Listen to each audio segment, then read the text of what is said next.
Assalamu alaikum wa rahmatullahi wa barakatuh. Hello, dear colleagues and friends. How are you?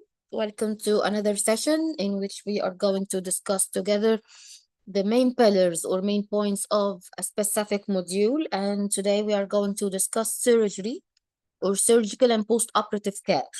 To be specific, this module, guys, I think it's one of the easiest in your exam, but unfortunately, it might be challenging somehow for those who are fresh graduates or those who are not really practicing surgery. But it's theoretically it's easy. I'm going to tell you your references. I'm going to tell you the study resources. So even if you don't have a specific experience or some experience in surgical procedures, it's fine. It's fine. Yeah, and there are numbers. It's out of our hands because it's a part of the consent that you are going to counsel your patient about. So yeah, take your notes. I'm going to write it down, okay, to make it clear for you. So mainly this module revolves around those points. Number one, peri-operative care.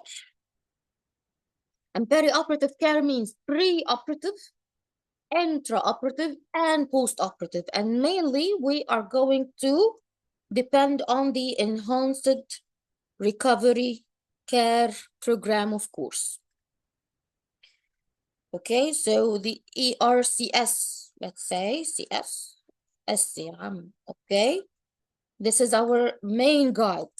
This enhanced recovery program is now available as a TOG article. By the way, the new is just like the old one. So even if you don't have access to the new one, don't bother yourself. They were just talking about how we can use the enhanced recovery program to discharge the patients who are having hysterectomy in the same day, okay? To make hysterectomy a one-day surgery. This is the whole talk article is talking about, but it's the same. The same recommendation before, the same recommendation now. It's not new recommendation or anything. And very important thing also to depend on, see, I'm in a hurry to go to number 2. The NICE guideline, okay, for CS. NICE guideline for CS is very important. It's basic, guys. It's crucial. It's something trivial. So you have to go for it for any part 1, part 2, and definitely part 3. Okay, so you are going to need to be aware of what are the recommendations of the NICE guideline regarding preoperative care of the CS. What are the measures that are recommended during the operation? Whether we are going to use retractors or not, open the uterus bluntly or sharply. Are we going to close the uterus in 1 layer or 2 layers, and so on. Okay, so please go through them. We also have NICE guideline regarding surgical skin infections, how to reduce it. And we have a talk article regarding surgical skin infection, but I usually put this in complications. So I'm going to put the talk article later. Okay, there is also basic surgical skills. And this is not going to be something easy to get, let's be honest, because this is a course. And this course, you should have it during your college or just after graduation as a part of your primary training. If not, you can download, of course, basic surgical skills, WHO1 or the RCOG1, and you can go for it. It's very easy, okay? In case you are a fresh graduate or you were unfortunate not having this course. The basic surgical skills is also talking about how to deal with emergency cases, what are the basic surgical instruments, type of sutures, things like this, kind of wound healing and so on. So it's not an issue. Okay, for us in obstetrics, they may add some information about kinds of instruments used in labor, during labor, like the forceps, the ventouse, the types of forceps, and so on. And we have also consent advices, your favorite. Consent advices are available in the RCOG website. It's not a military secret, okay? It's available, it's downloadable, you can get it. You are going to be, wow, am I going to remember all this? No, you are not going to remember all this. Just focus on the most serious complication in case it appear in the exam. Don't remember numbers, not all of them, but remember the important numbers.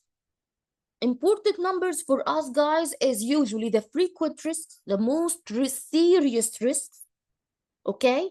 And if you know those, you are going to know the rare one. If they ask you about the rare one, okay, you can get it. It's not an issue. And also, legally wise, you should know what is the point, what are the points that the patient is going to sign for. This is the issue. The issue here is my patient is going for diagnostic laparoscopy, for example. Okay, so if I encountered something, let's say something that I didn't put in my mind, it's something accidental, am I going to do something with this or I would leave it? We call this accidental finding or incidental finding during surgery. So this is a legal point and it's very common in your exam. Let me give you an example to make it clear. Let's say during any laparoscopic or open abdominal surgery. Okay, so she's not having a gynecological surgery now. She's having another type of surgery. For appendix, for example, or large bowels or whatever. And the surgeon has found out that this patient is having an ovarian cyst. This is a very common EMQ in your exam, and it's a legal one, definitely. So what are you going to do? Are you going to take a biopsy? Are you going to abandon the surgery? Are you going to close up and arrange another meeting? There are a lot of choices like this.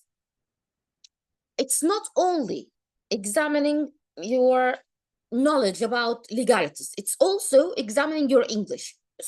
Let me tell you, wallahi, it's like an English exam, because some of those options are blah blah blah. They are simply wallahi blah blah, has no meaning at all. So we don't abandon the surgery. It's not your surgery to abandon. This is number one. Number two, you cannot touch this cyst without the consent of the patient. But it appears suspicious, but it's complex, but it's so what? I don't care. I'm not going to touch this cyst without the patient consent. That's it.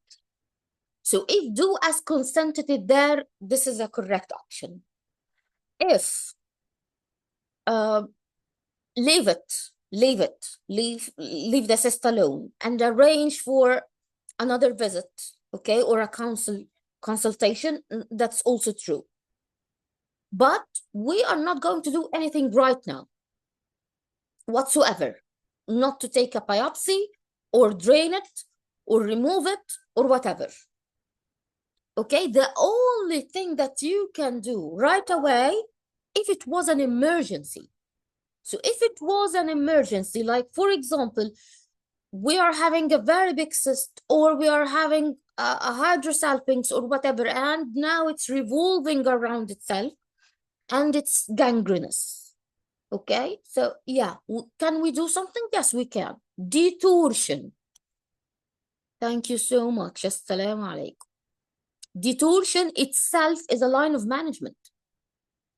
It's not something simple. It's something that you have already, let's say you made her a favor, by the way. you have saved her ovaries and tubes by detortion. So detortion is something and something big. And it does not need a consent because it's considered as life-saving procedure. It's life-saving for the ovaries and the tubes. But I didn't remove anything. I didn't take anything. I just detortion. That's it. Okay? So yeah, I can do this. Yeah. Okay. Another example.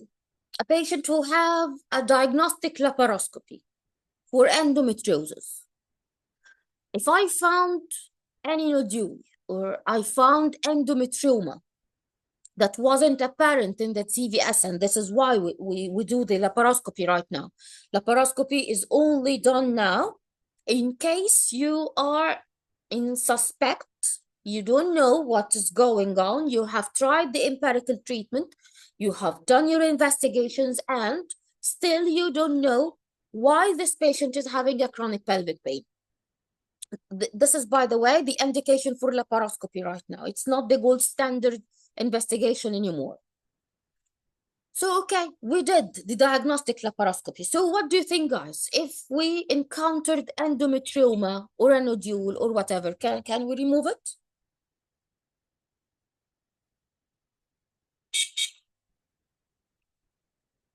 Actually, yes, because it's mentioned in the consent advice. And this is why I'm telling you, you should go through the consent advices.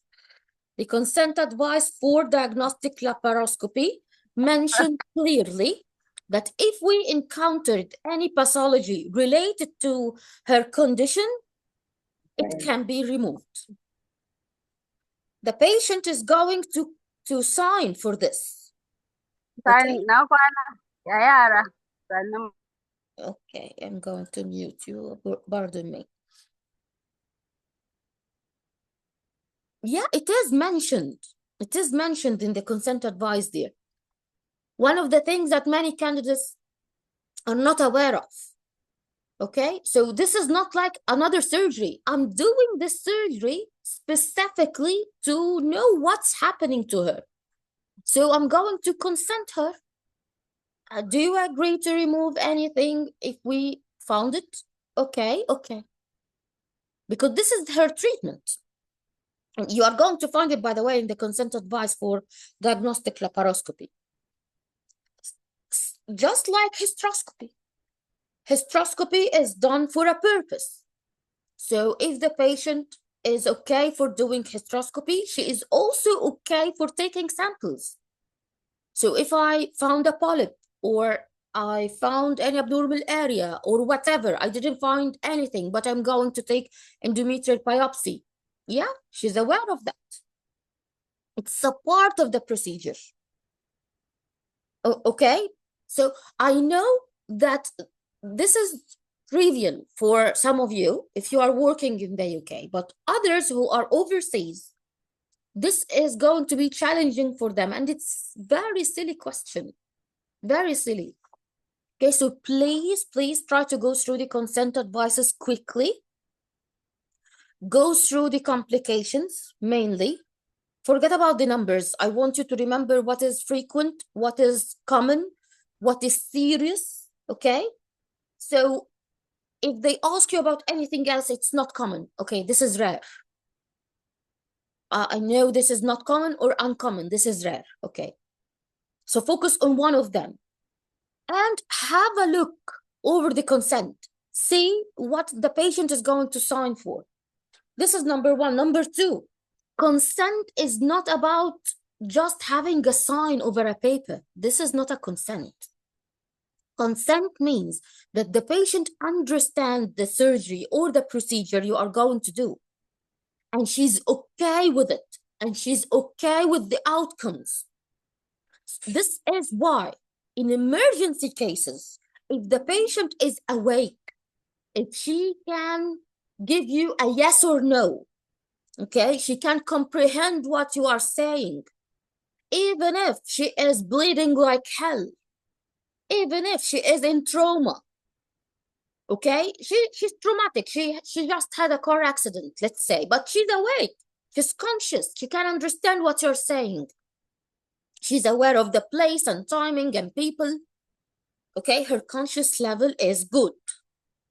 If the patient refuses any step in resuscitation, are you going to force her? No, you cannot do this. Even if it's life-saving? Yes, even if it's life-saving. And this is, again, exam question. The very common case of the Jehovah's Witness. Those people, their religion, their beliefs are against having blood transfusion. We are going to respect this. So if the patient is coming to you, she's bleeding like hell, she needs a blood transfusion, or she needs to go into surgery, and definitely this surgery, one of its risk, blood transfusion. You shall tell her this, and if she say no, it's a no. Me and you and all the staff know that this patient is going to die. What can I do? She said no, then it's no. This is a case of someone who's conscious, who is compliant with what you are saying. She is responding. She can understand the risk. She can understand the outcome. Another case is someone who's having low conscious level. She cannot take a decision. She is disoriented. In this case, legally wise, by the law, you can do whatever it takes to save this patient. So we are going to work in her best interest. See the difference? Okay, so this is why I'm telling you, consent is not just a sign. So, for example, if a patient is in labor, she's in labor, okay, and you want to use an instrumental delivery. Okay, one question could be, what if she is okay? She's having the prerequisites for usage of instrumental delivery. This could be a question. Another question could be, the patient is refusing to have forceps or ventos. You have told her that this is our quick way to deliver the baby, or else she's going for cesarean section. So she refused cesarean section already. This is why she optioned for vaginal delivery. And she refused the instrumental delivery. Are you going to take consent from her husband? No. We are not their parents. They are adults enough to take their choices. So this is what consent means. Even in emergency situations, you are going to tell the patient quickly what's going on, what should we do, and what are the outcomes if you choose this or choose that. That's the consent, not the piece of paper, not the sign. Okay, so put this in your mind, please, because it's going to be very important in legal questions. Okay, so this is consent advices. We need to revise them quickly. And then we are going to have post-operative complications. And this is the main category in this module. So count with me. I'm going to try my best to remember the very important TOG articles. And okay, if you have anything else, it means that it's less important. Okay, those what always come in the exam, always. I'm not exaggerating, always. So we have nerve injuries, and we have vascular injuries. This is one TOG and this is another TOG. And also we have urinary tract injury. And we have safe introduction of laparoscopy, or safe use of electrosurgery first, safe use of electrosurgery, which is also very important. And then we have, it's not a TOG article, it's a guideline actually. The safe entry for laparoscopy or safe entry techniques for laparoscopy. It's a guideline. Okay, so this is one of the basic surgical skills that I was talking about. Hysteroscopy is one of the basic surgical skills. And yeah, that's it. Yeah, hysteroscopy, okay, and CS mainly. And we have also the most important points in vaginal hysterectomy, or the steps of abdominal hysterectomy. Also, what would be the first pedicle to be ligated, things like this, not in depth. Okay, safe use of electrosurgery, injuries. Yes, wound adhesions. This one is very trendy right now. Okay, since it was released and so many questions regarding wound adhesions appear. And last but not least, VTE prophylaxis or thromboprophylaxis during gynecological surgery. During gynae surgery, not obstetric cases. And yes, they are different. And yes, the risk assessment is different. Okay? The risk factors are the same, but we use a different score for gynecological surgeries. This TOG article is crucial. Crucial, guys. If you are part 1, part 2, part 3, for part 1, definitely they are going to ask about numbers. And for you also, it already appeared in part 2, different numbers, the background risk for VTE. VTE with the usage of COC.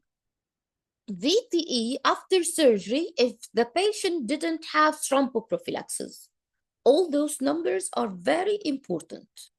Very important. And also for part 1, they could ask you about things like low molecular weight heparin versus unfractionated heparin in case a pharmacological question. When shall we remove the epidural catheter if the patient is taking low molecular weight heparin?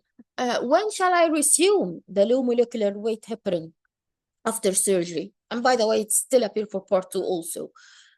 Okay, those are important points, very important points.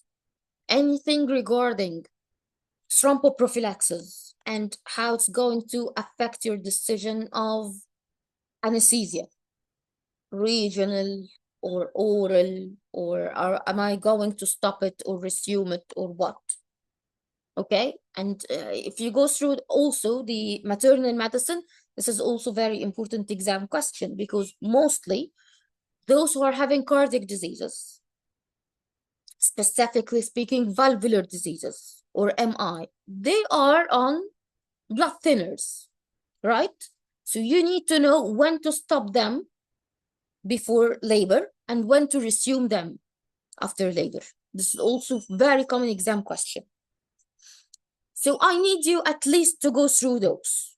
You can add more TOGs, but طبعا, definitely. We have so many TOGs related to post-operative complications. Okay, I'm going to mention you some names. You have the acute colonic pseudo-obstruction TOG.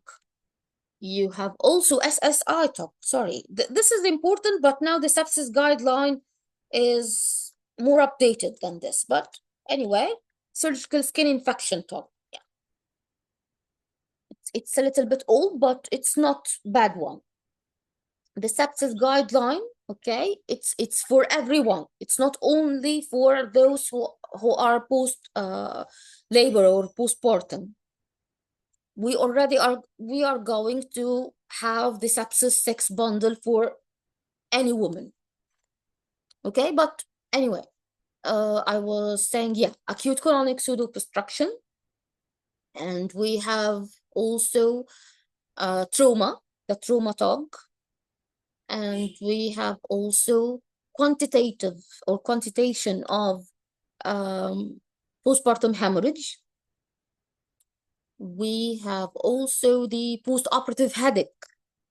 which is the after having an epidural. Its name exactly, post-puncture dural headache. Okay, if we puncture the dura and some CSF is coming out. Yeah, I put it here, urinary tract injuries. This is like ABC, urinary tract injuries. But at least those, at least. And we have two recent TOG articles, and both of them are surgical. Honestly, I'm going to put the most important points in our question bank related to them because they are purely general medicine, not us. Okay, one of them is using the abdominal catheter for anesthesia. The other one is abdominal hernias. Okay, so either or, we're not going to do it. Whether to insert the abdominal catheter for anesthesia, it's not us. So if they ask you about it, it's going to be totally theoretical questions. And the other one, the abdominal hernias, you know, guys, we are not going to repair the hernia. And it's very obvious how to diagnose it. So it's not an issue. Mainly, it's going to be anatomical question. If it appears in your exam, definitely it's going to be anatomical question. And by the way, they still bring anatomical question for part 2. They still do.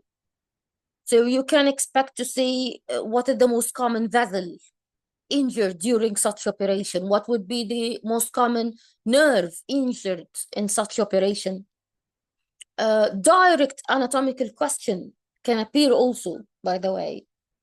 I don't remember exactly which one. A part of the injuries, I think they brought in one of the exams something related to the ureter. Okay, so yeah, definitely. So let's have a look. Let's have a look over our quiz. Okay, and I'm going, of course, to do the thing that I hate mostly, which is I'm going to finish the attempt so that we can have the answer. Or let's not have the answer. There are only 14 questions. We can finish it quickly. Ya Rab, I will stop chit-chatting a lot.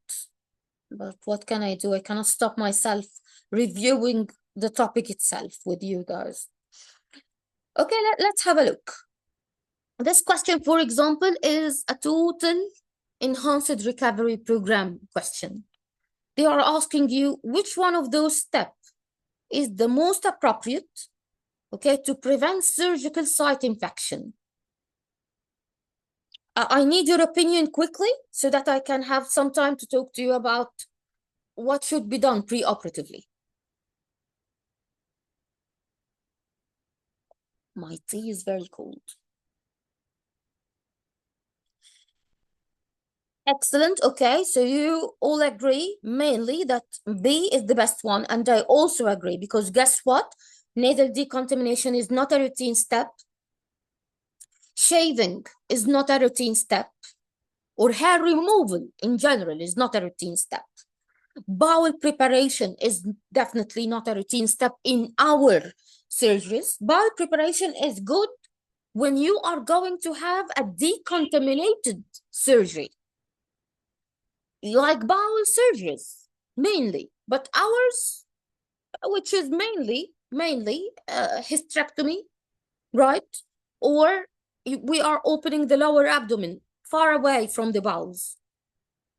So mainly we don't need bowel preparation.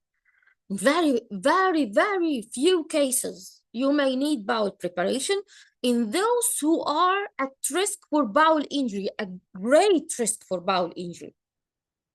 Okay, so in general, we don't need it. And if we are going to do hair removal, we are not going to do it with shaving. We're going to do it with clippers. And better if it's single-use clipper. Okay, so B is the correct answer. We don't do shaving, and it's not a routine step anyway. Okay, another enhanced recovery step pre-operatively is fasting. Okay, so there is agreed minimum hours for oral intake, soft drinks. At least this one we agree about. The solid food, there is a debate whether it is 4 to 6 hours before surgery. So are you going to advise your patient to fast from soft drinks 6 hours, 8 hours, 4 hours, 2 hours before the surgery?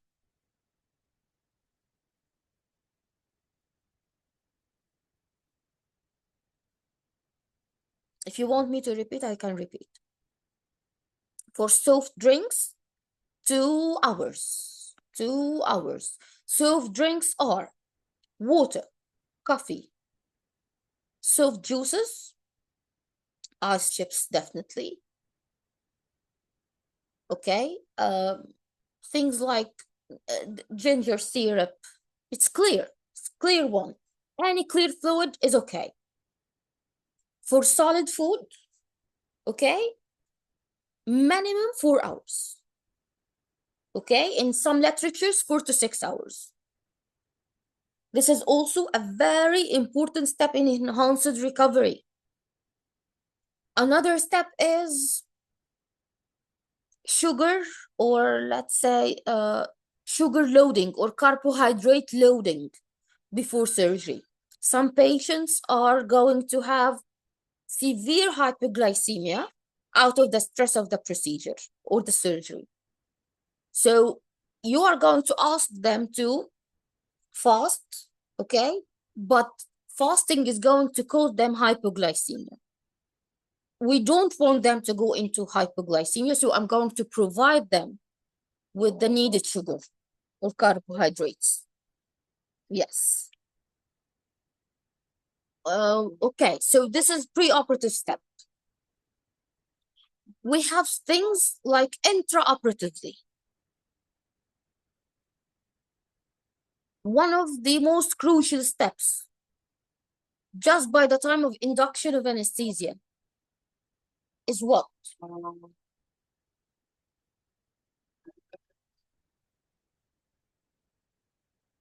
Antibiotics. Excellent. Yes, antibiotics. We need to give antibiotics, broad spectrum one, by the time of induction of anesthesia, which is by far 1 hour before skin incision. This is also exam question. Excellent. Okay. So here they are asking you about the most accurate advice for VTE prophylaxis in the immediate post-operative period. Thromboprophylaxis is one of the main pillars of enhanced recovery. Early mobilization is crucial, definitely, but it alone, do you think alone here in this case is sufficient?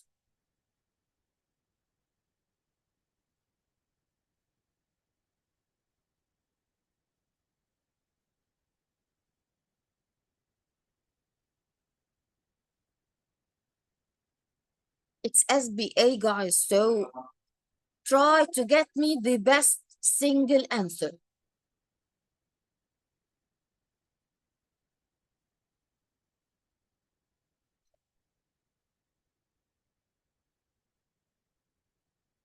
Let's see. Because early mobilization alone is not sufficient. It's not sufficient alone. This patient is 55 and she's having a big surgery. She's having total hysterectomy. Yeah, laparoscopic entry is less risky than the open one. I know and I agree. But still, her age and the surgery, both of them are risk factors. I'm not saying that she's going to need low molecular weight heparin. I'm not saying this, but this is the best answer here. Because for her case, early mobilization is not sufficient alone. This patient, if we calculate her risk, according to the Caprini score, she's going to be at least mild to moderate. Mild to moderate. In case of mild to moderate risk, why she is mild to moderate? Because of her age and the type of surgery. She is going to need at least the pneumatic compression or the compression stocking, mechanical thromboprophylaxis at least. Okay, this is a strategy question. It's tricky somehow. You know why it's tricky? Because they know you are going to choose this. But if you have a look, only is sufficient? No, it's not only sufficient.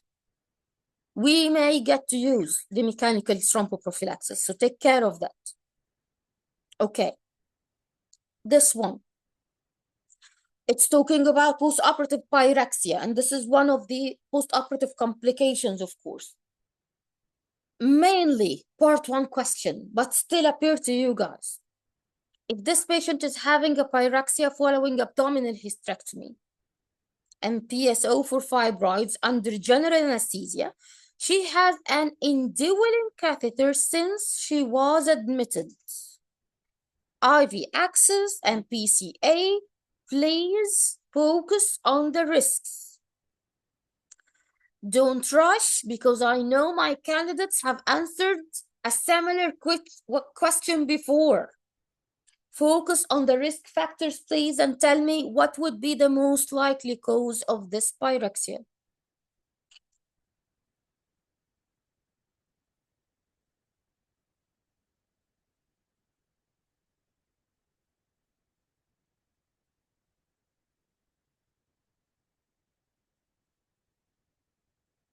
Yes, excellent. This is probably UTI.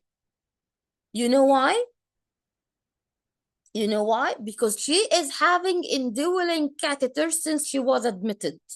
This is alone a very strong risk factors for UTI, which make UTIs now the most common cause of pyrexia for her. You know what? Even if she was taking antibiotic prophylaxis, UTI is still the most common complication for this case. And this is why in the enhanced recovery program, they are telling us, please, we are begging you, try your best to minimize the usage of drains. Try your best to use the catheters intraoperatively and remove it as soon as possible. If the patient can mobilize, if the patient can pee, can go to the bathroom and pee, remove the catheter. Okay, so we only leave it for a purpose, which is to ensure the urine output, right? So if the patient is moving, she's using her legs now, I can remove the catheter, she can go pee. If she said, I can't pee, or after some time we find out that her bladder is dilated, now I can see if there is a problem, there is a ureteric injury, right? So I can do something. And also, if her bladder is not working, like some post-operative ladies after CS, and by the way, you remind me of very important thing. It's not surgical mainly, it's of maternal emergencies. The TOG article related to peripartum hyponatremia. It's crucial, guys, crucial. Peripartum hyponatremia, okay? And acute abdomen is easy one. The other one, yeah, urogynecological complications in pregnancy, okay? Because we have something called postpartum urinary retention, right? And they love to ask about it recently in the exam. When you are going to consider having a catheter in situ and tell the patient that she's going home with this catheter. When you are going to perform, for example, loading to see if this patient is really having a problem with urinary retention or not. Okay, so go through those two. Here we are having a very strong risk factor, and this is why UTI is the best answer. If it's not there, I would go for atelectasis, because atelectasis is the most common post-operative cause of fever when there is no available cause or risk. Take care. It's a diagnosis of exclusion. You need to exclude other causes. It would be better. In the previous question, if early mobilization plus mechanical thromboprophylaxis, it would be better, definitely. Okay, I even put you the part of the TOG in the explanation of the question. Okay, this is intra-operative complication and how you are going to deal with it. It can be something vascular, it can be something related to the urinary tract. This or this can happen, of course. Mainly anesthetic complications are not common in your exam, because what are they going to ask the anesthesiologist, right? So mainly when they ask us, it's going to be bleeding or suspicion of urinary tract injury. So, or of course, something like medication shock. For example, if you are inserting local anesthesia, let's say, and the patient is having some circumoral numbness, or she went into shock. Tell me, guys, if you were inserting lidocaine and the patient started to tell you, I'm feeling numbness and tingleness around my mouth, what would you do?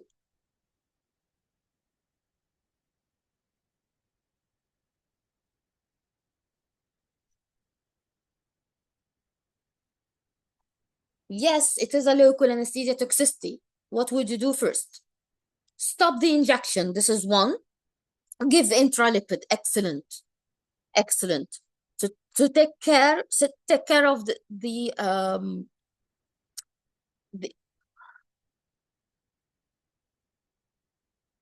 yes, excellent. Okay.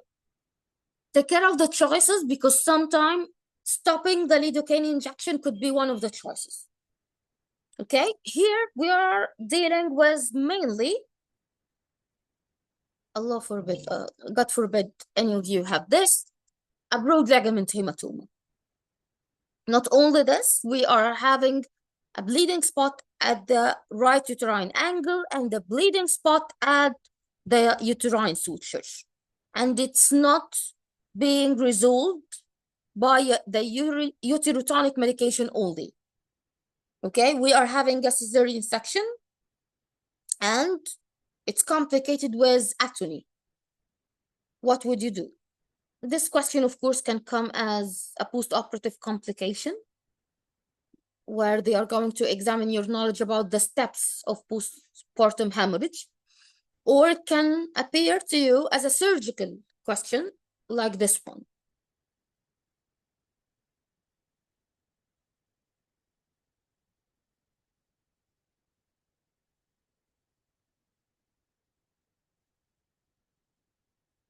Okay, definitely this patient is not going to have absorbable hemostat and usual post-operative care. Definitely. Okay, because using this absorbable hemostat and just like this, and mashallah, you are going to feel safe and relieved that you have controlled the bleeding, really, and you are not going to say that this is a high-risk patient. You don't want to have a look for over her or reassess her after 4 hours or something. So usual post-operative care, no, no, no, no, no, no. Okay, so we have D, leaving a drain before closing the abdomen, and remove the drain when so and so. Remember what the enhanced recovery program said? Try not to use the drains.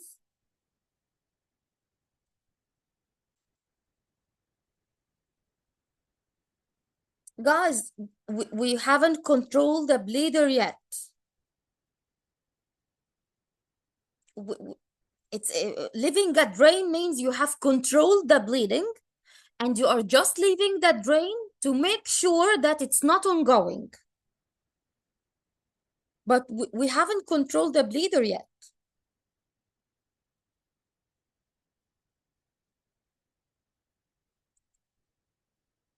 Come on.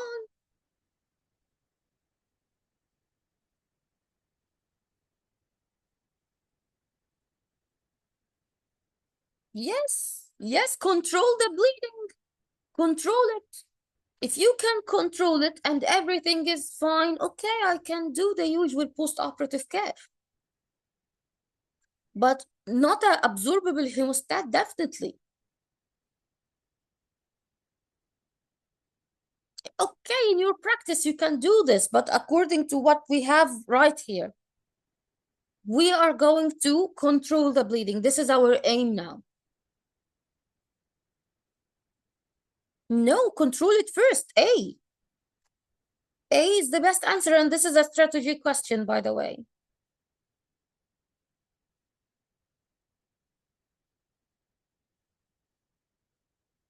This is a theoretical exam, guys, so you have to be oriented with the best of the best.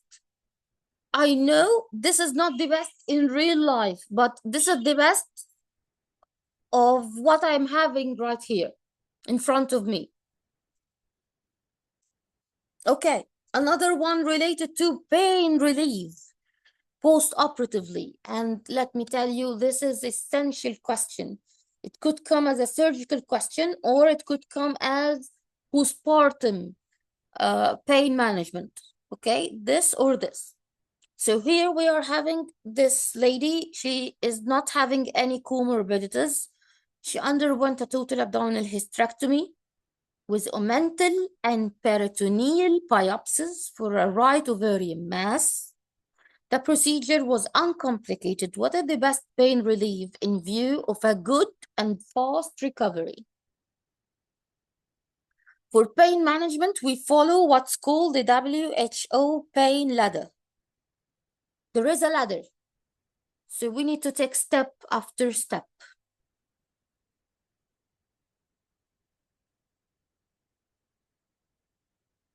Let me also tell you that epidural use should be limited for a fast and good recovery. Look, guys, any tubes, nasogastric tube, catheters, drains, epidurals, they are not recommended to stay long, and they are not recommended to be used unless in need. Okay, so take care of this. Okay, so I'm having some answers saying C. Oral regular analgesia after IV opioids. Okay, this is not the ladder.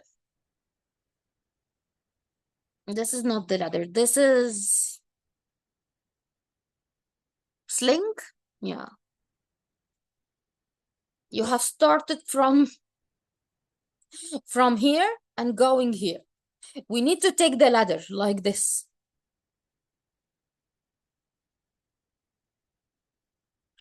So the ladder is saying we shall go for oral analgesia first. Not any oral analgesia. Non-opioid. And then you can go for oral opioids, which is the mild opioids, of course. And then you can go for strong opioids, the IM or the IV. So this is the WHO pain ladder. Even for such great operation, yes, even for such great operation. Even after CS, yes, even after CS. Even if the patient is saying that she's having moderate pain with the pain scale or pain score, yes, go through the steps.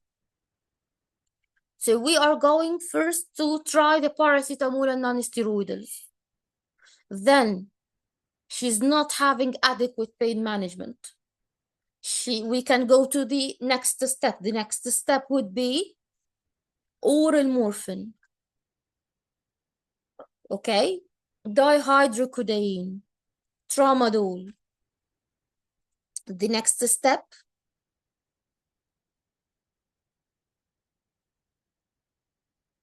IV morphine or IM morphine, okay?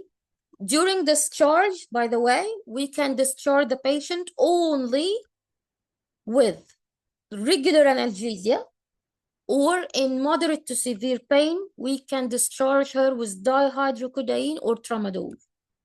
And she's going to take a stash that is going to cover her for maximum 3 days, not more than this. And there is a very famous recall in your exam. If the patient was breastfeeding and she just had a CS and she's having moderate pain, okay, what are you going to start with her?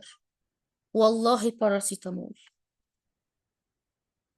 Okay, the options are not having paracetamol alone. It's paracetamol and non-steroidal. Which non-steroidal? Oral.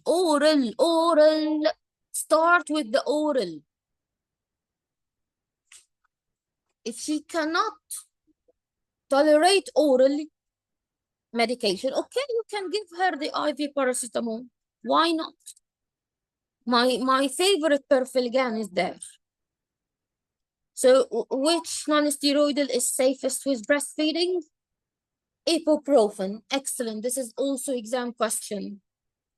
Okay, the patient need to be discharged with a pain medication.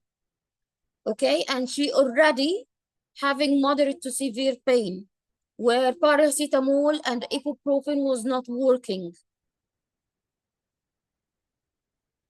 Yeah, okay, I'm telling you. Who said paracetamol is weak? Who said so? The patient? Okay, I'm going further. I'm going further to the next step, but I should start with the first step. Pain is something subjective. So it's according to what? According to what we try and see. We try paracetamol, it can work, it cannot work, okay. If it didn't work, I'm going to the next step. But never ever start with opioids. Even the patient was screaming out loud. Because again, it's subjective, which means the thing that the patient make her scream, the same thing, the very same thing, for you or me, it might be okay. Yeah, I am in pain, but not that much. This is why we are saying it's subjective. What can I score as a weak pain? Okay, for her, it could be very strong. Immediate post-operative period, yeah.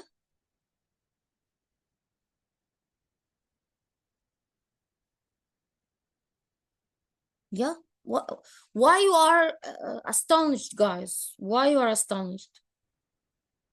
Or irregular analgesia, then you can go for IV if she cannot tolerate the oral dose. Then we can go for mild opioids, then strong opioids. We should go through the steps of the ladder.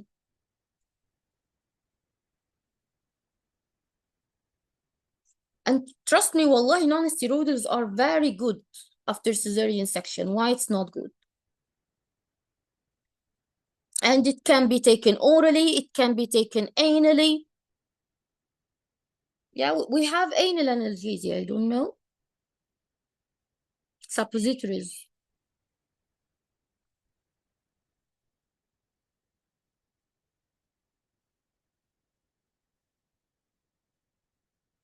Here, for this lady here. Yeah, good point. Okay, when are you going to start permitting oral intake for a post-operative patient?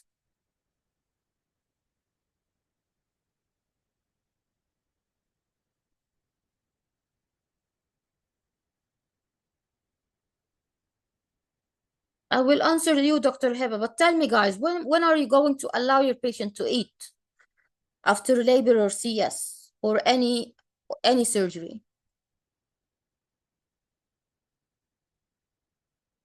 As soon as she can. As soon as she can.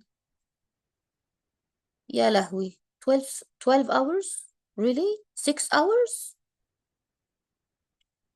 You are going to code them a severe hypoglycemia. No, no, no, no, no, no, no, no, no, no bowel sounds. And this is bullshit. I'm sorry to say. This is totally against the enhanced recovery program. No, no, no, no, no. Please don't do this. As soon as your patient can eat, give her small, easy fluids, at least. Soups, ice creams. Why? Because this is good for their bowel movement. I'm not going to wait to hear bowel movements. You know that mobilization alone is a very good factor in enhanced early recovery.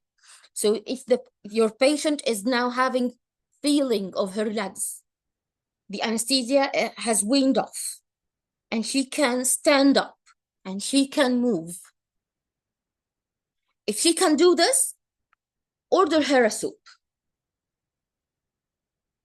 Okay? Why you are going for things that could cause us allergy or gases? You can go for soups. Yeah, if you want to take an ice cream away from milk products, she can. Why not? Fruits. Start with the easy things. Easy to digest, I mean. Why not? Why not? You know, I had not only soup. Wallahi, I had my soup, rice, and chicken after my labor, and I think it was only 2 hours post cesarean section.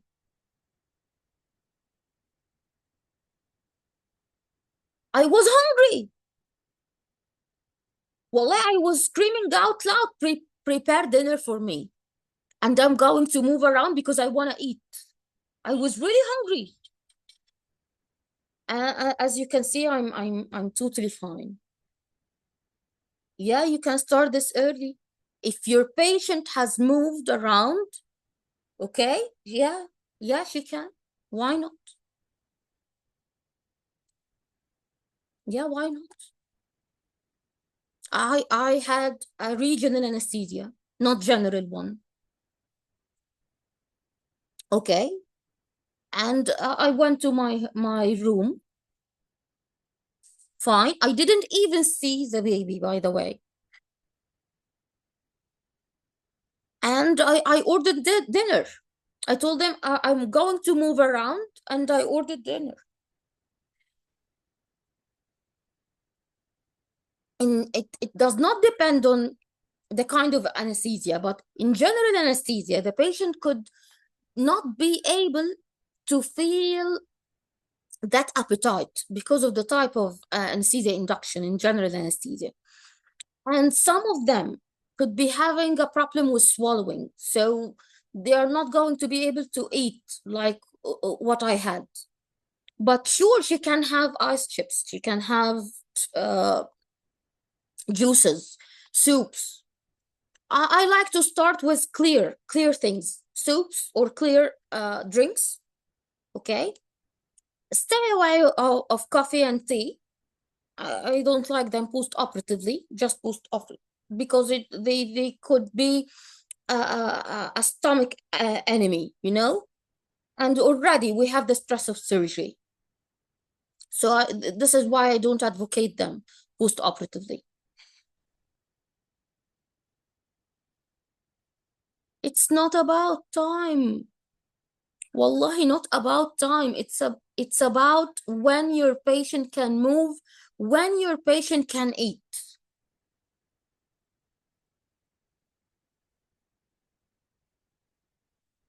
Okay, so forget, please. I beg you in the exam, please. As a UK doctor, forget about bowel sounds. Forget about how many hours post-operatively. Okay, forget about whether she had been to the toilet or not. Forget all this.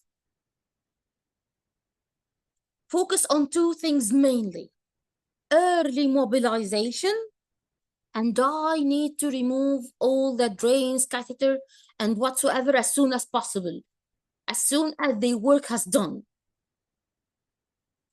For pain management, yeah, oral analgesia first. If not tolerated, we can go for the IV or rectal one. Or IM. We have non-steroidals IM. Next, weak opioid. Next, strong opioids. For a breastfeeding patient, she needs something stronger than paracetamol and non-steroidal. I can give her dihydrocodeine. This is the best for her, best in safety profile. Tramadol is also okay, but for the shortest time period with the lowest dose possible. This is why we are going to give her only stash for 3 days, only, not more than 3 days.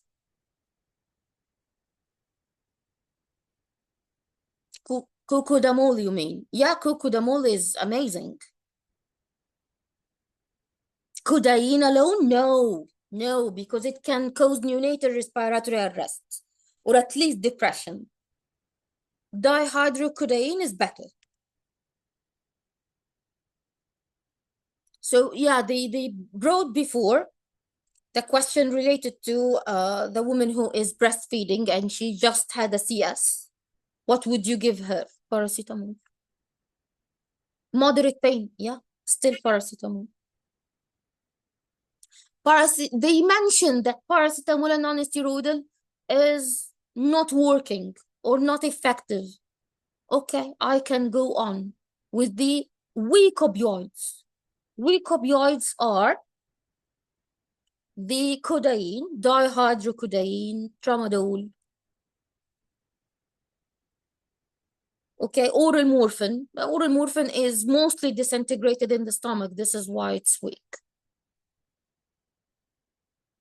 But opioids, you know that opioids are one of the very common reasons why a patient could have a urinary retention. And this is a part one question, very famous one. A patient who was taking morphine and now she's having a mass extending up to the umbilicus and it's dull to percussion. And they used to ask them, what is this? She just had a laparoscopy, for example.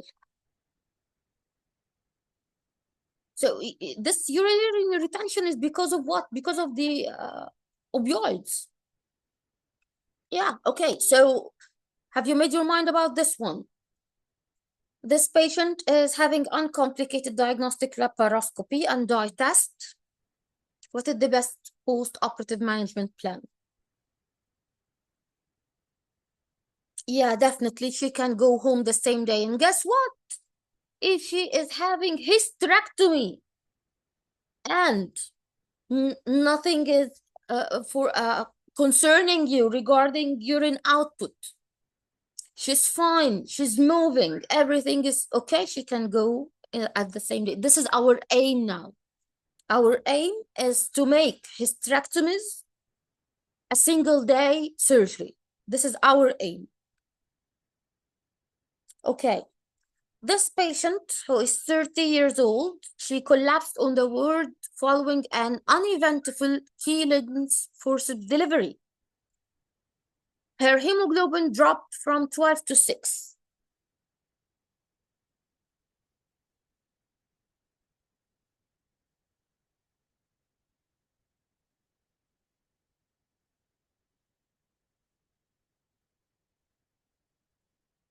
In the previous one, okay, let's enter this one.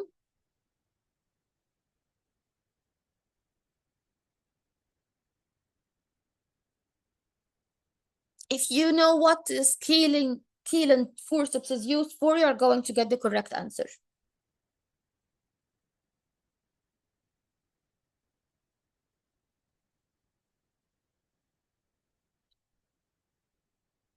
TWOC is trial without catheter. Trial without catheter.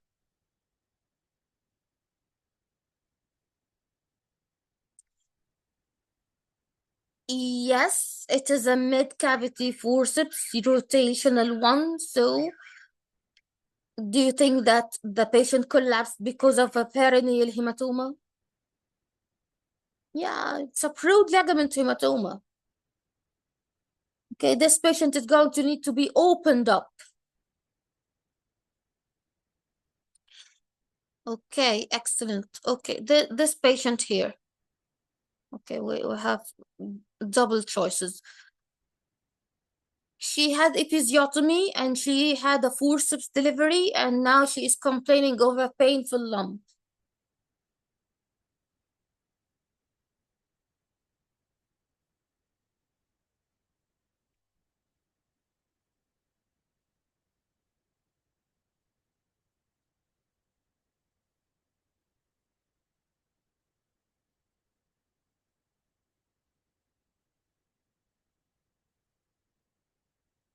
Wound hematoma means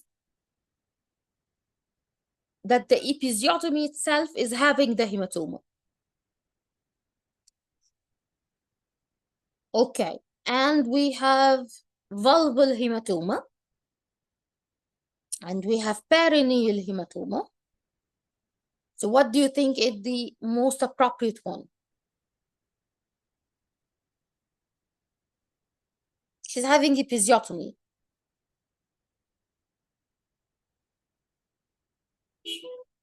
Yeah, the wound itself, it's painful and there is a lump, the wound itself.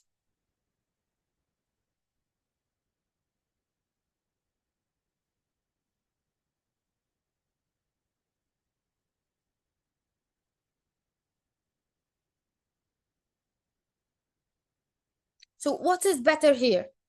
Perineal, vulval, or wound?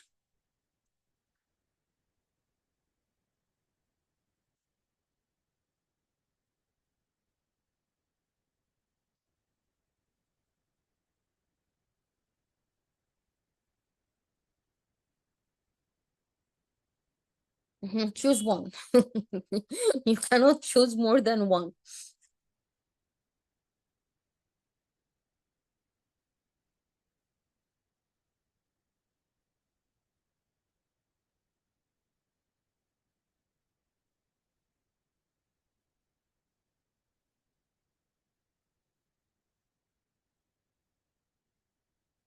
Okay, guys, the perineal hematoma is the best here.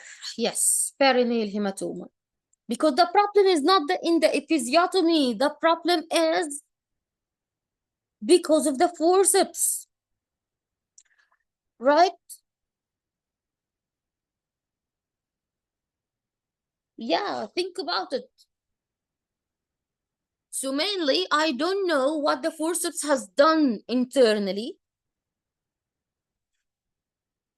Okay, a part of the episiotomy is not our problem here.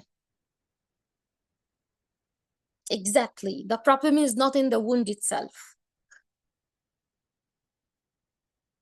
Yes, this is something else. If it is extended, we can have a perineal hematoma. Excellent. Okay.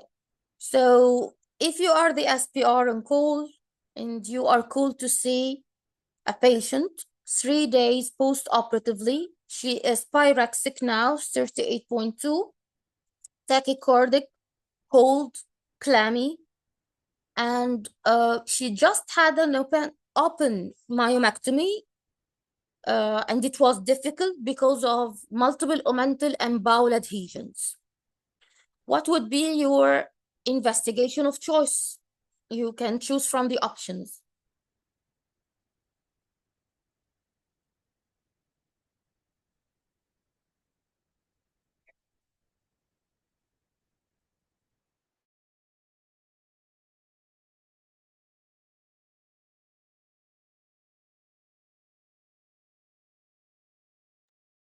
Try to focus on the choices and tell me the best option here would be.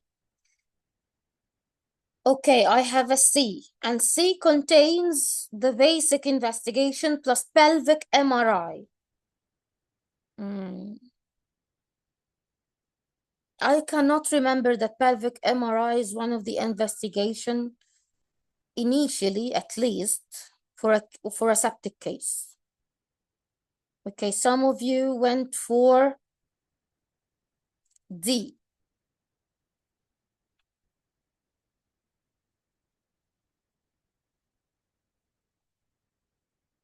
Okay, full blood count, abdominal X-ray, I don't know why, blood culture, and ultrasound.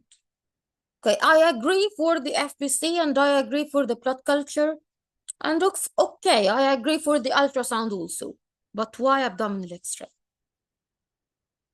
Are you suspecting that this patient is having bowel obstruction or something?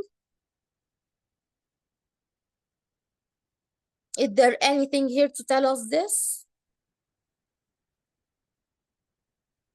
See, it's FBA, but really tricky one. And this is what we call the easy question that can trick you, okay, enough to miss it.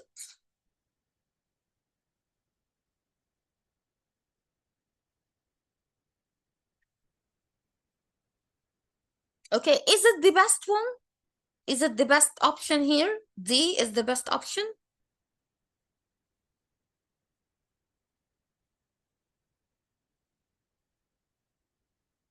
You are suspecting bowel perforation, okay? But don't forget, please, that she is a septic case. So I need the initial investigations of sepsis. And okay, if you want to do something for detection of bowel perforation, go through the options and tell me which one is the best.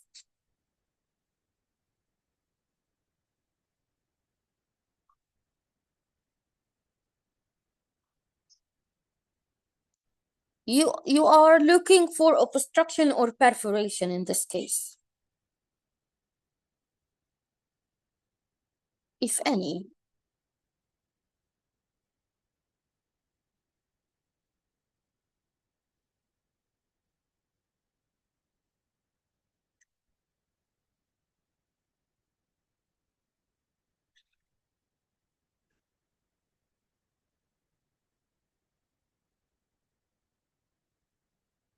Okay, D is not the best. D is not the best. A, okay. A contain the FBC, renal test, midstream urine, arterial blood gases, okay, all okay. If peritonism, abdominal X-ray, and blood culture. If peritonism, you are going to do abdominal X-ray. Abdominal X-ray can help you with obstruction only. It's not going to help you with any other thing. Abdominal X-ray can help you with blood under the diaphragm or air under the diaphragm, but nothing else. Yeah, finally, alhamdulillah. Yes, so option B is getting all the essential initial investigation. And also it gives you the option of doing CT, abdomen and pelvis and blood culture, if there is peritonism. Yes, exactly.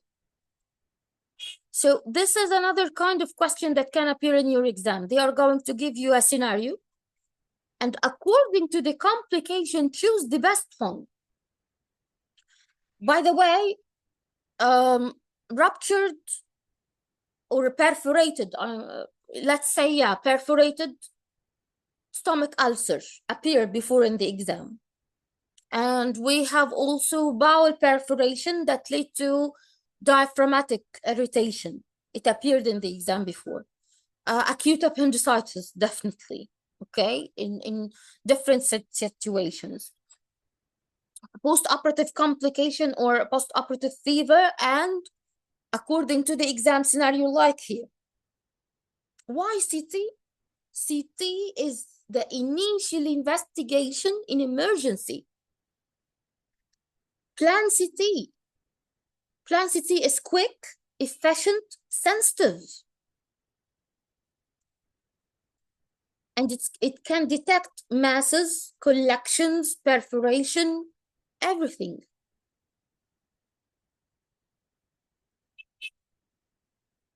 Okay? And it's quick. And it's quick. Okay? We don't use MRI in emergency cases. And it takes time. لا إله إلا الله. الله شافي حبيبتي. الله شافي. May Allah grant him shifa يا رب. Quick and soon. Yes, CT, guys, is quick. Ultrasound is not sensitive. Okay, it can be efficient in trauma cases, to be honest. Okay, so we have a fast scan in trauma. The fast scan is very efficient in trauma cases. Why? Because this is like the quickest investigation tool to detect intra-abdominal hemorrhage. Otherwise, it's not sensitive. Yeah, I'm just telling you that there is a fast scan in trauma or ER room. Okay, this fast scan is good for specific thing when you are looking for intra-abdominal trauma or hemorrhage mainly. But in pregnancy, which is a recall exam, if a patient is having trauma, we need full body CT. Full body CT. Ultrasound or fast scan in pregnant ladies is, I'm trying to get a polite term. Like, really? Are you going to discover intra-abdominal hemorrhage with a gravid uterus? ساحر بقى ساحر. CT is not initial investigation, okay? A CT is never initial. A CT is going to be done if you are suspecting a disaster, like UTI injury, bowel injury, brain injury. Plan CT, by the way, is your first initial investigation in cases of stroke in pregnancy. If you want to know whether this stroke is hemorrhagic or ischemic, how would you know? Plan CT. And this is a recall, by the way. الناس مش عارفة تتعامل معنا على أساس إن إحنا صحراء ليه.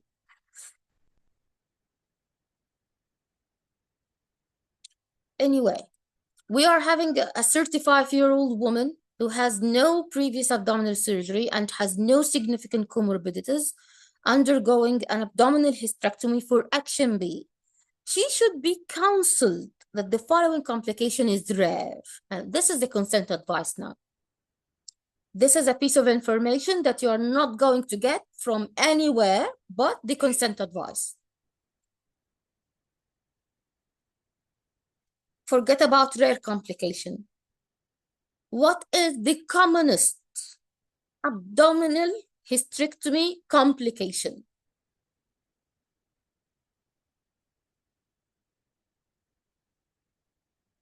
No, it's not bladder. It's not bladder. It's not bladder. The commonest complication with abdominal hysterectomy is excessive bleeding and the need for blood transfusion. Okay? A rare complication for abdominal hysterectomy is bowel injury. Bladder injury is uncommon, not rare. حرام عليكم. حرام عليكم. This is what we most fear of during abdominal hysterectomy. The bladder. And how caring you are doing the dissection not to hurt the bladder. How come the bladder injury is rare? How come? Bowel injury is rare. Bladder injury is uncommon. Pelvic abscess and hematoma are definitely not rare. Pulmonary embolism is not rare.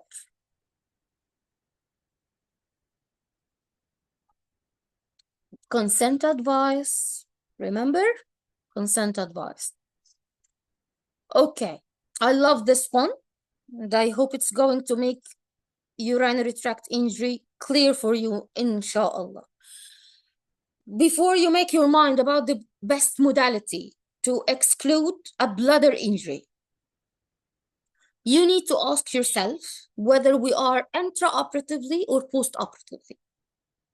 We have different kinds of investigations. All of them are good with different sensitivities.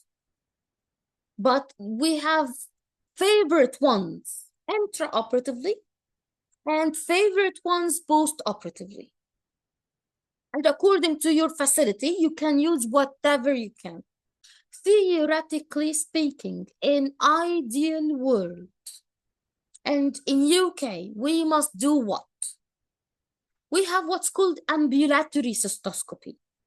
So this machine can move around. It can go anywhere, intraoperatively, postoperatively, wherever I want.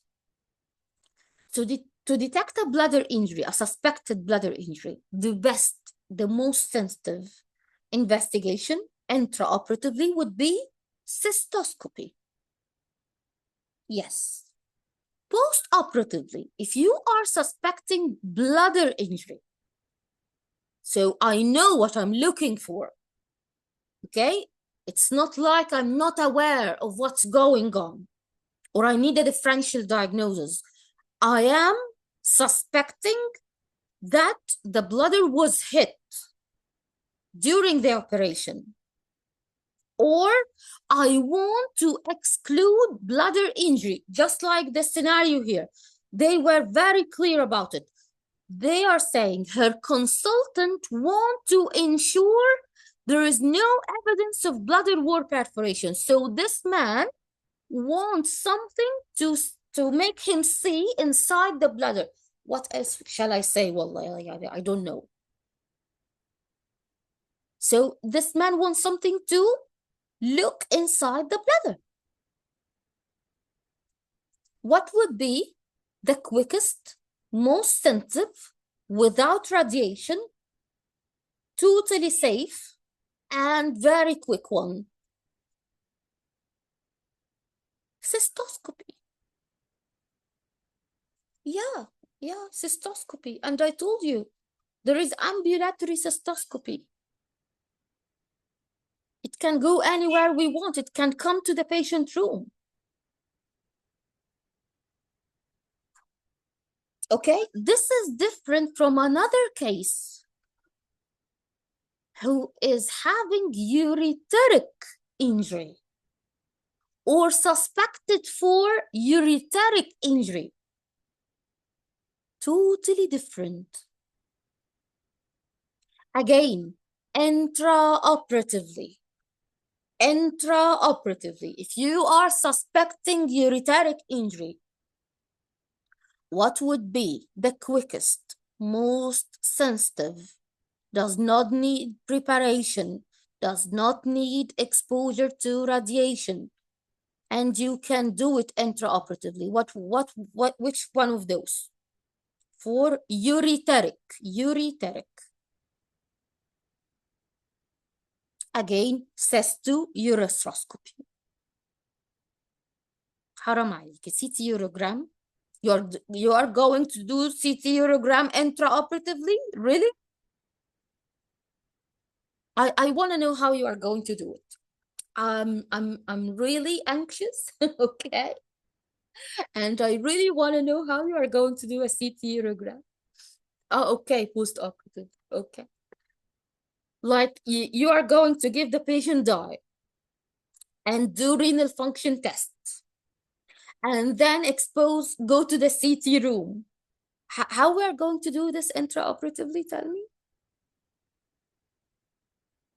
Okay, intravenous urogram. Intravenous urogram is what? If you know what it is, you are going to say, no, I'm not going to use it. Again, you are going to give the patient intravenous dye. Giving the patient intravenous dye means preparation, means that the patient needs renal function test and sensitivity test. And then you are going to use X-ray to see the dye and its flow through the kidney, ureters, and bladder and urethra. IVU or IVP, intravenous urogram, intravenous pyelogram, are good. They are not bad, okay? But they are not sensitive. Not that sensitive like CT IVU, because they can miss small perforations. So yeah, they are really good. But what's better than them? A CT urogram. CT urogram is, again, the same to same. I'm going to give the dye IV, and I'm going to put the patient in the CT machine, and the CT machine is going to give me slices from the kidney and up to the urethra, okay? Abdominopelvic CT. So it's very sensitive to even small perforations. Got it?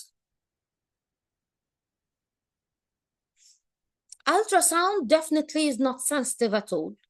Ultrasound is good for detection of complications of the complication. For example, hydronephrosis, hydroureter, dilated bladder. But it's not going to tell me whether there is fistula, whether there is perforation, whether I have transected the ureter. You know what it can show me? A collection in the pelvis. And I have no idea whether this collection is urine alone or urine and blood or pus or what. I don't know. Really? Intraoperatively? MashaAllah. MashaAllah. Intraoperatively, you do the intravenous urogram? So you have an X-ray intraoperatively. You are rich. Where are you working?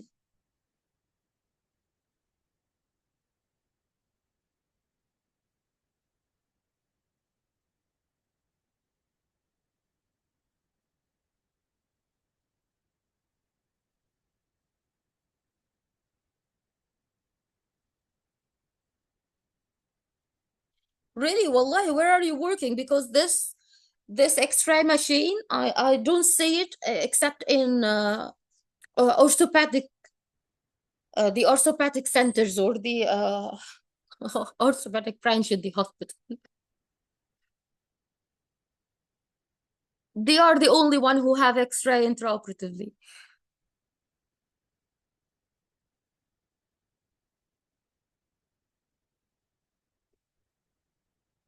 Guys, I know the mobile X-rays. Wallahi, I know them. This is not the issue. The issue here that you are choosing the safest, most reliable, that does not need any preparation. يا ستي KSA يا دكتورة سهيلة. They have money. We are having mobile X-ray in Egypt also, but I told you it's only available in the orthopedic surgeries.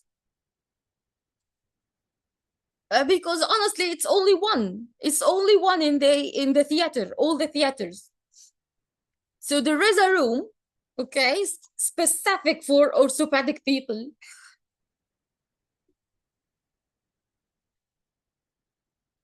Yeah, no, عمري ما شفتها عندنا. I have never seen it in obstetrics. Never. This is not the issue here. The issue is I need theoretically to choose most efficient, safest, does not need any preparation. Cystoscopy. Cystoscopy, wallahi, that easy. Post-operatively, you can have two types of questions. One question is asking you about which investigation is the best for that, like this one, like this one. The consultant wants to ensure there is no evidence of bladder wall perforation. So again, cystoscopy. If he was looking for, he is suspecting, let's say he is suspecting ureteric injury, and we are post-operative now, what would be the best?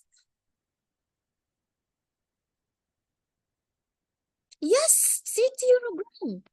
Excellent. This is the best, definitely. I don't need something quick. Okay, and I need something comprehensive, something that can show me the whole tract and very sensitive to small injuries, specifically fistulas. Fistulas are going to take time to appear. Fistulas can take up to 14 days to appear. Fistulas mainly are because of a vascular necrosis. So when a part of the ureter is going to die, okay, this part of the ureter, only this part is going to die until the point I'm having a very small perforation or fistula. Definitely the CT is superior to X-ray, definitely. IV urogram means the traditional one, the one that we use X-ray with. This is IVU or IVP. Whether you are going to call it intravenous urogram or intravenous pyelography. When we say urogram or urography or pyelography, a general term like this, it can mean many things. Many things. Post-operatively, CT, definitely CT urogram.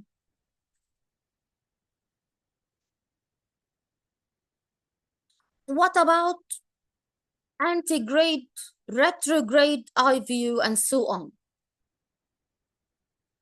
Sorry, retrograde or antegrade pyelography. This is another type of pyelography. It means that you are going to inject the dye from down below, from the urethra. Or you can instill the dye in the bladder. Or you can make the patient take it orally. Or you can make the patient take it IV. Whatever the name. Focus on the thing that you are going to use in the exam. When you are in need to use something to delineate the whole urinary tract, okay, so that you can detect whether it is fistula, transection, a small injury, obstruction, whatever, a CT urogram is the best. When you need something specific for the bladder, cystoscopy is the best. When you need something intraoperatively, you know what I have put to you for this question? I have put to you the flashcard for the urinary tract injuries. Let me show it to you. See, we were about to finish and get 100%. I was going to clap to myself. ما علينا. لازم تقتلوا فرحتي. Look here. Here we are. This is from the TOG article, of course, not in my opinion. Yeah, no, I'm not sure if I'm zooming in or out. Yeah, okay, great. So can you see it? Okay. Cystoscopy is really good intraoperatively, really good. Any kind of pyelography you can use it, of course, intraoperatively also. But in the exam, which one is quickest? Which one does not need the patient to face dye or sensitivity or whatever? Cystoscopy or cystouroscopy, right? You are rich people and you have the pylography intraoperatively. Hats off for you. Congratulations. We are poor and the cystoscopy is good for us. Okay, and theoretically, the cystoscopy is safer, by the way. Okay, I know that other people does not have even cystoscopy and they don't have the pylography. So they are going to use indigocarmine intravesically. This is what they have. Filling the bladder with dye, whether it is the methylene blue or whatever, and see if there is any vaginal leak or see if there is any leak from the bladder. This is not the best answer for the exam. Those are like options. You have options, but what is the best? Best in sensitivity, at least, and safety. In short, cystoscopy intraoperatively, CT IVU postoperatively. In short, guys, okay, bottom line. But you may not have those within the options, so you need to know the difference between all of them. Is it clear or what?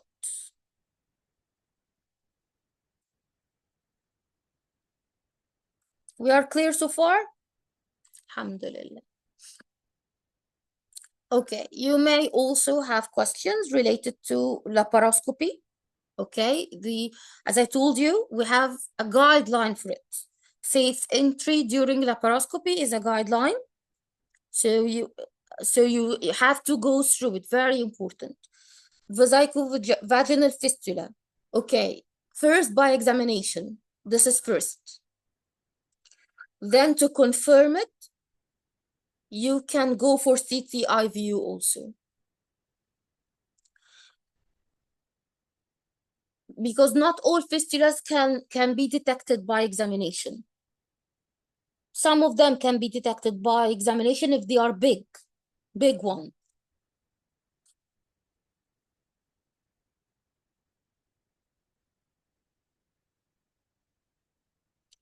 MRI is adjunct.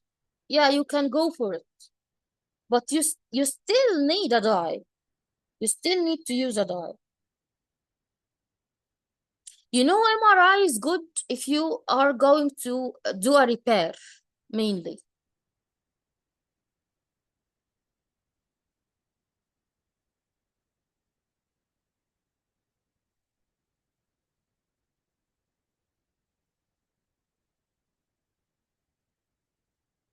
Yeah, IVU, CT IVU.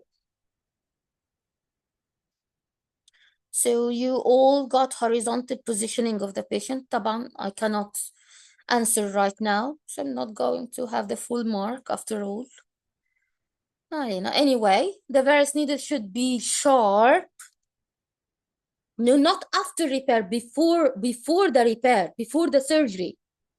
If you want to detect exactly where you are going, what is the size of the lesion, okay, what are the surrounding tissue and so on. And it's according to you, by the way, because fistulas are not like each other.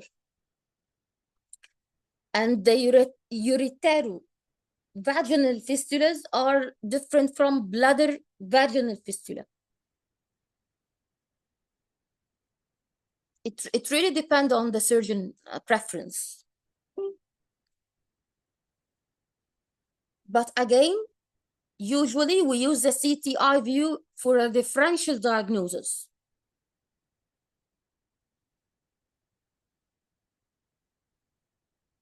You know, guys, how the fistula can appear in your exam?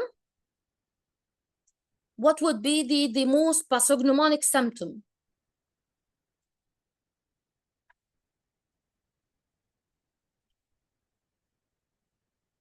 continuous dripping. Yes, continuous dripping. This is when you are going to suspect fistula, but you know, not all patients are going to have continuous dripping. At least according to her words. So this is why mainly cases of fistulas are not that easy to diagnose, especially if they are not big enough to appear during examination.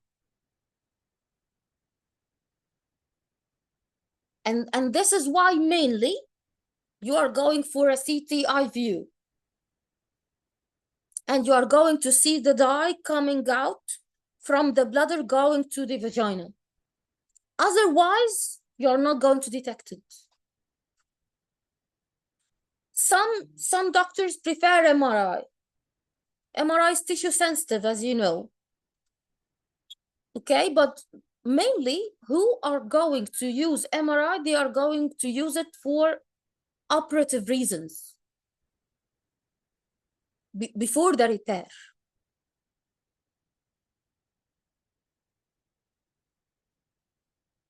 Okay, here, prior to inserting the primary trocar, the intra-abdominal pressure should reach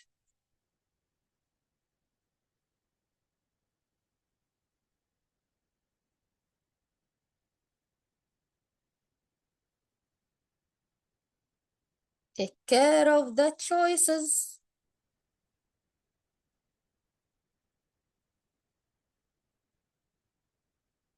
Horizontal positioning.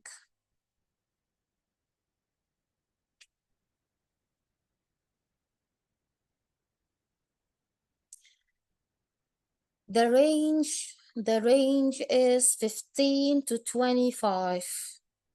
When we are talking in general, put the general range. The general range is 15 to 25. This is the general range. And then we are going to desufflate some of the pressure or reduce the pressure to 12 to 15. Okay, again, this is not according to me, this is according to the guideline. So the range is 15 to 25, or 15 to 20, by the way. But it's acceptable to reach 25 in some healthy women. Okay, the last one that gives you an example of nerve injuries. So let's see if you can remember. We have femoral, udendal, obturator, common perineal or sciatic, ilioinguinal, lateral cutaneous, nerve of the thigh, and we have also upper limb injuries which appeared in the latest exam. Here the patient cannot flex her hip and she is having numbness over left anterior and medial side. Alhamdulillah, you all agree on femoral nerve. Alhamdulillah. Yes, and it is the femoral nerve. This patient cannot climb the stairs. Excellent. Okay, can you give me an example of an operation in our practice that can cause udendal nerve injury?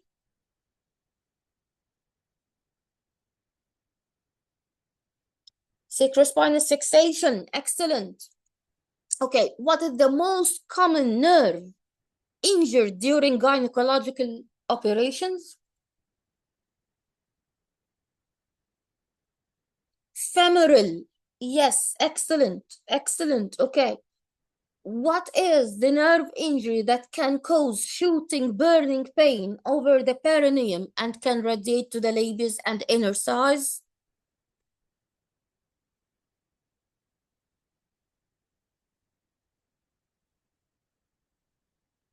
Ilioinguinal. Yes, this one, by the way, is very tricky. So take care. The ilioinguinal is going to give you sharp shooting pain in the pubic area, radiating to the labias and inner thighs. Udendal is going to give you perineal pain, but it's not shooting all the time. It's not sharp and burning, okay?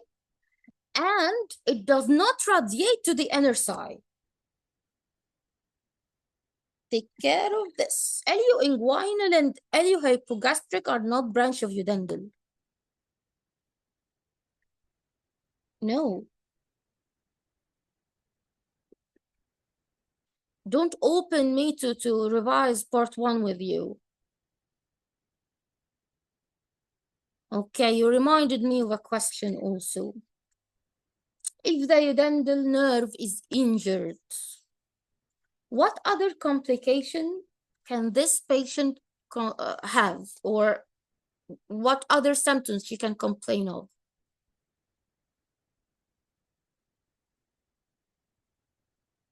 Apart of pain, if you remember the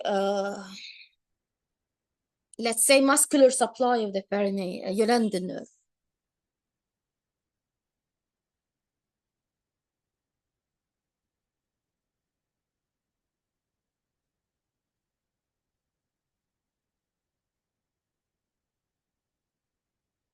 They are saying here there is no motor function.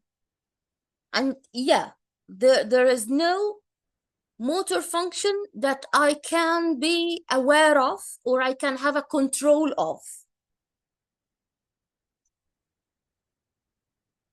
But the udendal nerve is giving supply for levator ini.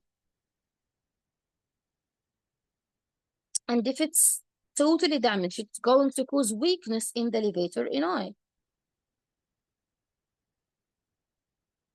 I'm not going to say up to the incontinence, but at least this patient by time she's going to have prolapse.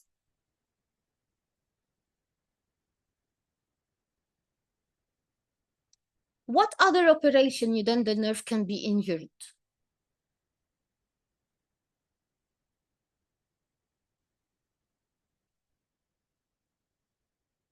Apart from the sacrospinous fixation.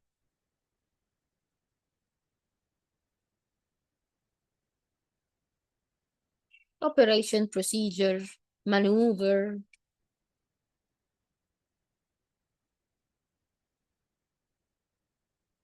Udendal block.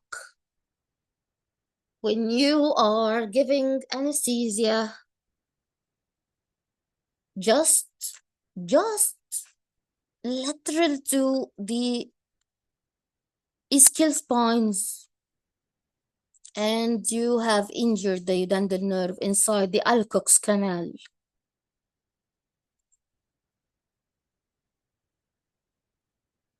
Question 12.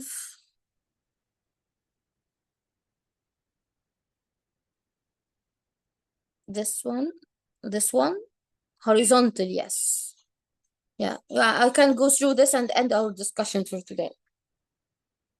So for good laparoscopic position or techniques or safe entry steps, number 1, you are going to put your patient in horizontal position. Number 2, you are going to use a very sharp needle, Verus needle, okay? And you are going to insert it by a specific angle, 45 to 90, according to the PMI of the patient. Theoretically speaking, 90 is going to work for most of the patients. Okay, and this is why in the guideline, you are going to say vertical positioning. Okay, vertical positioning. So I'm going to insert the Verus needle in a vertical positioning, almost 90 degree. Again, I'm repeating myself.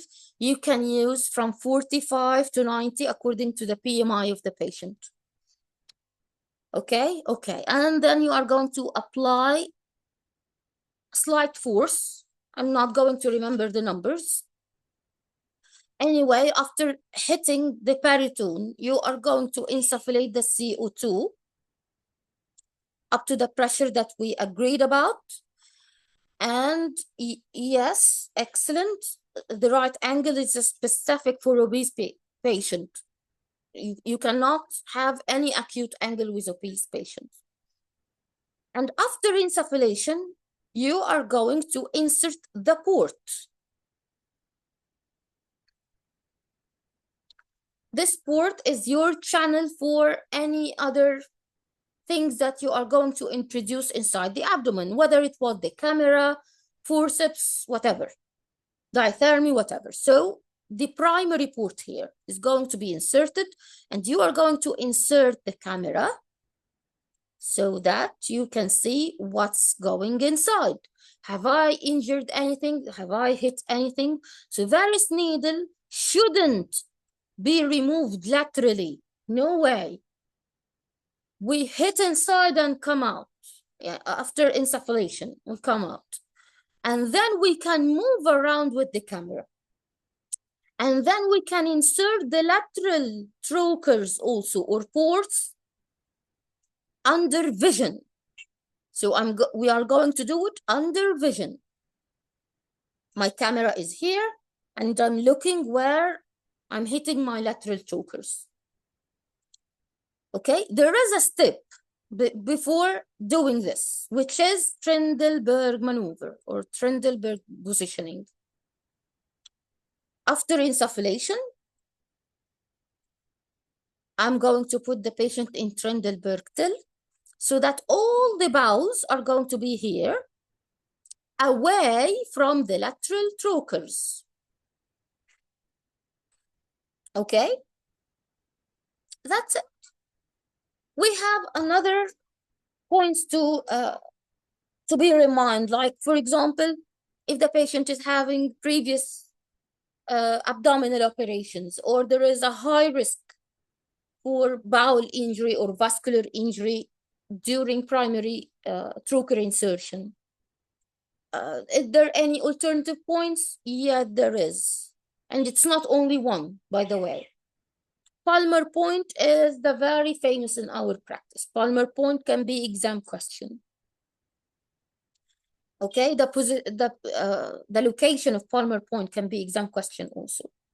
A scenario where they are going to give you a case where the patient is having previous abdominal adhesions or previous multiple abdominal surgeries. Can I have another alternative point for entry? Yes, Palmer point. Okay, there is also, see, this is the guideline. I want to show you the picture. There is a very good picture here. Yes, yes, yes, yes, this one. We also have Li Huang point. Li Huang point is mid-sternum point. Okay. By the way, there is another one. There is another one just above the umbilicus, also in the midline. Because guess what? This area is a safe area for entry. And we have another one 8 millimeters away from the midline, here and here.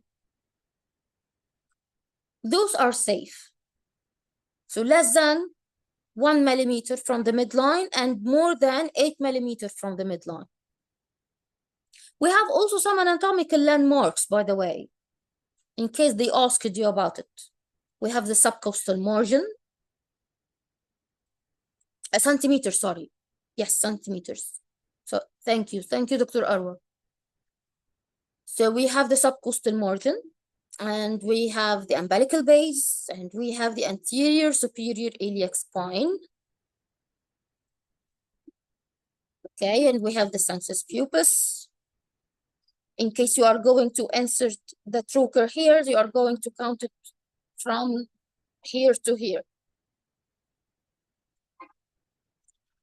And there is another entry technique, not point, which is Hassoun technique. The Hassoun technique is open entry.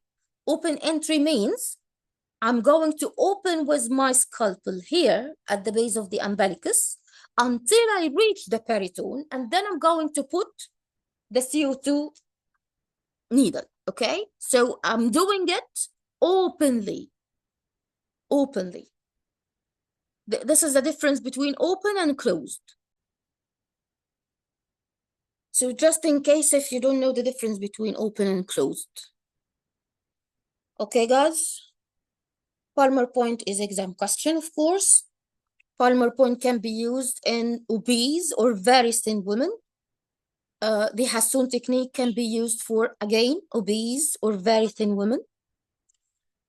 And you have also, those tables are amazing, actually. Hassoun technique is not that famous in our practice. Okay, we usually go for Palmer point. If the patient is very obese or very thin, or there is adhesions here, or she is having a very large fibroid extending up to the umbilicus, you're going to leave this entry point and go for another one. It's not famous in our practice, but it's famous in general surgery or GIT surgeries. You shall find also some good tables here.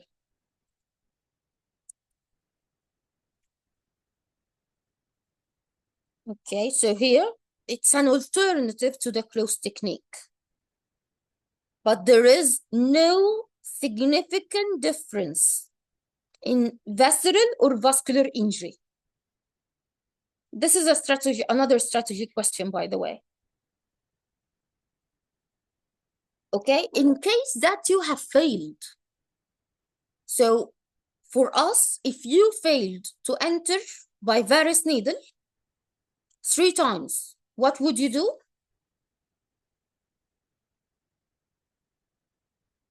Hassoun or Palmer?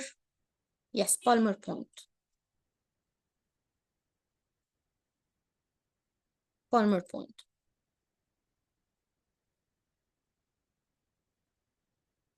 Okay. There are other cases where umbilical or left upper quadrant has failed. We can use the other entry points like the transuterine insertion or the Li Huang point, the one that I told you about here. يا ربي انت بتروح فين؟ Yeah.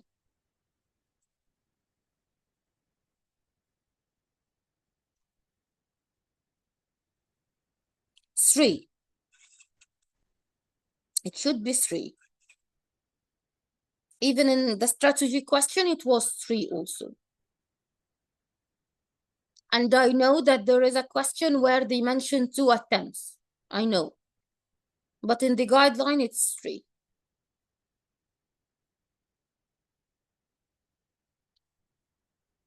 Okay, so we agree on the resources.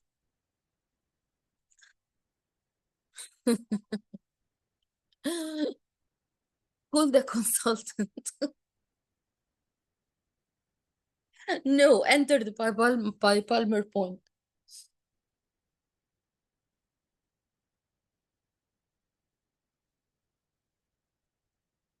Go for Palmer point. Call the consultant is not going to be one of the options. Don't worry. You are tomorrow's consultant, by the way. You know that? Palmer point over Hassoun technique, definitely.